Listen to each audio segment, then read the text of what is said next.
বন্ধুরা, দিওয়ালিতে মুক্তি পাওয়া ম্যাডক হরর কমেডি ইউনিভার্সের নতুন ছবি আয়ুষ্মান খুরানা এবং রশ্মিকা মান্দান্না অভিনীত থাম্মার গল্পটি একেবারে অন্যরকম। এটি ভারতীয় লোককথার বেতাল বা ভ্যাম্পায়ারদের নিয়ে তৈরি একটি রোম্যান্টিক ফ্যান্টাসি থ্রিলার। আমাদের গল্পের নায়ক আলোক গোয়েল বা আয়ুষ্মান খুরানা হলেন একজন ভীতু সাধারণ সাংবাদিক। একটি অ্যাসাইনমেন্টের জন্য তিনি জঙ্গলে যান, যেখানে একটি ভালুকের আক্রমণে তার জীবন প্রায় শেষ হতে চলেছিল।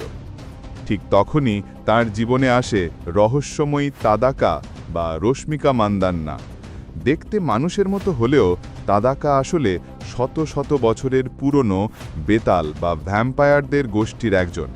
তাদাকা তার গোষ্ঠীর নিয়ম ভেঙে আলোককে রক্ষা করে এবং তার নিষ্পাপ হৃৎস্পন্দনে মুগ্ধ হয়ে তার প্রেমে পড়ে যায়। অন্যদিকে আলোকও তাদাকার সৌন্দর্যে মুগ্ধ হয় এবং তাদের মধ্যে গড়ে ওঠে এক নিষিদ্ধ প্রেমের সম্পর্ক।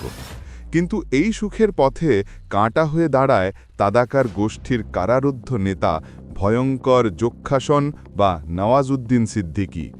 সে মানবজাতিকে ঘৃণা করে এবং প্রতিশোধের জন্য অধীর।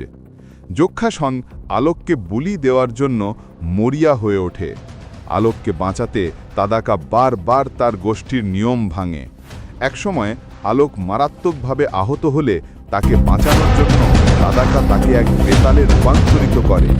হঠাৎ করেই আলোক একজন সম্পূর্ণ নিরামিষাশী মানুষ থেকে ভ্যাম্পায়ার হয়ে যায়। এখন তাকে তার নতুন পরিচয় এবং বেতাল হওয়ার রক্ত তৃষ্ণা নিয়ে লড়াই করতে হয়। নওয়াজউদ্দিন সিদ্দিকীর চরিত্রে যক্ষাসন শত শত বছরের পুরনো এক অভিশাপকে মানব জাতির উপর মুক্ত করার চেষ্টা করছে। আলোক ও তাদাকা এখন একজোট হয়ে যক্ষাসনের বিরুদ্ধে লড়াই করে। আলোককে তার নতুন ক্ষমতাকে গ্রহণ করতে হবে এবং নিজের ভালোবাসার মানুষ ও পুরো মানব জাতিকে রক্ষা করতে হবে। এই ছবিটিতে ভ্যাম্পায়ারের জগৎ, নিষিদ্ধ ভালোবাসা এবং কমেডির এক দারুণ মিশ্রণ দেখতে পাবেন। সিনেমাটি কি আলোক ও তাদাকার প্রেমের গল্পকে পরিণতি দিতে পারবে, নাকি যক্ষাসন জয়ী হবে? জানতে হলে দেখতে হবে থাম্মা।